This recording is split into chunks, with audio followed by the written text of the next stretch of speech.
2021 সালের বিধানসভা নির্বাচনে এই কেন্দ্রে বিজেপি জিতেছিল 1956 ভোটে। আপনি যা মানুষের স্বতঃস্ফূর্ততা দেখে আসলেন, আপনার জয়ের টার্গেট কত? এক নম্বর প্রশ্ন। আর দ্বিতীয়ত হচ্ছে ডায়মন্ড হারবারের পর নন্দীগ্রাম, পরের ডেস্টিনেশন কি বালুরঘাট সেবাশ্রয়ের? না না, এগুলো তো সাবজেক্ট টু স্পেকুলেশন। বালুরঘাটে তো বিজেপির অনেক বড় বড় নেতা রয়েছে, তো তারা কিন্তু তাদের মধ্যে যে আপনি যার কথা মেনশন করছেন, আপনি যেহেতু বালুরঘাট বললেন আমি বলছি, ওখানে বিজেপির প্রতিমন্ত্রী রয়েছে, কেন্দ্র সরকারের প্রতিমন্ত্রী। তা তিনি কি করেছেন তিনি বলতে পারবেন। আর সেবাশ্রয় কোথায় হবে? খালি বালুরঘাট কেন, সেবাশ্রয় দার্জিলিংও হতে পারে, সেবাশ্রয় যে কোনো জায়গায় হতে পারে, খেজুরিতে হতে পারে, সেবাশ্রয় এমনকি আলিপুরদুয়ারে হতে পারে, দিনাটাতে হতে পারে, মাথাভাঙাতে হতে পারে, কুমারগ্রামে হতে পারে, সেবাশ্রয় চণ্ডীপুরে হতে পারে, সব জায়গাতে হতে পারে, খালি বালুরঘাট কেন? আর আপনি আমার টার্গেট নিয়ে জিজ্ঞেস করছেন যে আমাদের টার্গেট কি। আমরা প্রত্যেকটা আসনে যখন লড়াই করি, আমরা জেতার জন্য লড়াই করি, আমরা হারার জন্য লড়াই করি না। আমি 294টা আসনে যখন জিতবো, আমার দলের সিম্বল নিয়ে আমরা যখন কর্মীদেরকে নিয়ে প্রচারে নামবো, মানুষের কাছে আমাদের উন্নয়নের খতিয়ান নিয়ে মানুষের কাছে পৌঁছাবো, আমাদের সরকার 15 বছরে কি কাজ করেছে, আমার লক্ষ্য প্রত্যেকটা আসনে যাতে জোড়াফুলের প্রার্থীরা জিতে। আমার টার্গেট 294 জেতা। কটা তৃণমূল জিতবে আর কটা তৃণমূল হারবে তার মূল্যায়ন তো সাধারণ মানুষ করবে, সেটা মানুষের উপর ছেড়ে দেওয়া হোক। নন্দীগ্রামে সেবাশ্রয় ক্যাম্পের উদ্বোধনের পর অভিষেক বন্দ্যোপাধ্যায় কি বলছেন শুনবো। নম্বর ব্লকে একটা মডেল ক্যাম্প রয়েছে, 2 নম্বর ব্লকে একটা মডেল ক্যাম্প রয়েছে, এবং যে সমস্ত রেফারেল কেসগুলো আসছে সেগুলো কিছু রেফারেল কেস উলুবেড়িয়ায় যাবে, কিছু কলকাতায় যাবে, সেগুলো মনিটর করার জন্য একটা ডেডিকেটেড টিম আমরা করেছি যাতে মানুষের কোনো অসুবিধা না হয়। এবং শহীদ পরিবারের যারা সদস্য ছিল তারা এই ক্যাম্প আজকে উদ্বোধন করেছে, আমি কৃতজ্ঞতা জানাই তাদেরকে। এই মানুষগুলোকে অনেকে ভুলে গেছে, কিন্তু এই মাটির প্রতি তাদের অবদান চির স্মরণীয় হয়ে থাকবে, এবং যতদিন নন্দীগ্রামের নাম থাকবে ততদিন তাদের যা অবদান সেটা ইতিহাসের পাতায় স্বর্ণাক্ষরে লেখা থাকবে বলে আমি মনে করি।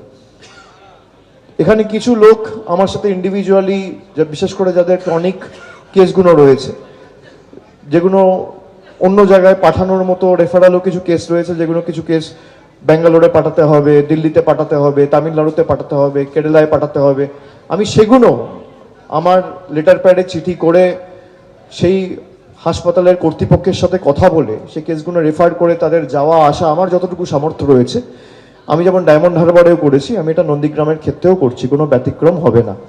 যে আজকের মধ্যে 1000 ফর্ম ডিজিটাইজ করতে হবে, আজকের মধ্যে এতগুলো ফর্ম কমপ্লিট করতে হবে, কি করে করবে? তারা তো মানুষ। আপনি কোনো রকম কোনো প্রশিক্ষণের ব্যবস্থা করবেন না, তাদেরকে ট্রেনিং দেবেন না, তাদেরকে রিসোর্স দেবেন না, তারা করবে কোত্থেকে? আপনি 2 বছর ধরে করতেন, কেউ তো বারণ করছে না। আর সাসপিশন লিস্ট বা লজিক্যাল ডিসক্রিপেন্সির যে লিস্ট, এই লিস্ট আমরা বলেছি প্রকাশ্যে আনতে হবে। মুখ্যমন্ত্রী নিজে তার চিঠিতেও মেনশন করেছে, তিনি টুইটও করেছেন। লজিক্যাল ডিসক্রিপেন্সির লিস্ট কেন্দ্রীয় নির্বাচন কমিশন, যেটাকে আমরা বিজেপির সহচরী বা বিজেপির সহকর্মী বা সহচরী সংস্থা, সহকারী সংস্থা বলে দাবি করছি, তারা যদি লজিক্যাল ডিসক্রিপেন্সির লিস্ট পাবলিক না করে, জনসমক্ষে না আনে, তাহলে আন্দোলন হবে। আন্দোলন কলকাতাতেও হবে, দিল্লিতেও হবে, কারোর বুকের পাঁটা নিয়ে আটকাবে। কার নাম লজিক্যাল ডিসক্রিপেন্সিতে রয়েছে, কেন ইলেকশন কমিশন বিএলওদের বলবে না যে আপনারা লিস্ট পাবলিশ করুন? কেন লিস্ট পাবলিশ করা হবে না? কিসের ভয়? তার কারণ আজকে যে লোকটার নাম রয়েছে, কালকে তার জায়গায় অন্য লোকের নাম ঢুকিয়ে দেওয়া হচ্ছে। আজকে যদি একটা বিধানসভা থেকে 5000 কেস হয়, আপনি দেখবেন কালকে খোঁজ নেবেন 5000টা হয়ে গেছে 8000, আবার 4 দিন পর দেখবেন 8000টা হয়ে গেছে 3000, 10 দিন পর চেক করবেন দেখবেন 3000 হয়ে গেছে 30000। এই যে ডাইনামিক, আজকে 3000, কালকে 5000, পরশু 8000, তারপরের দিন 10000, হঠাৎ করে 30000।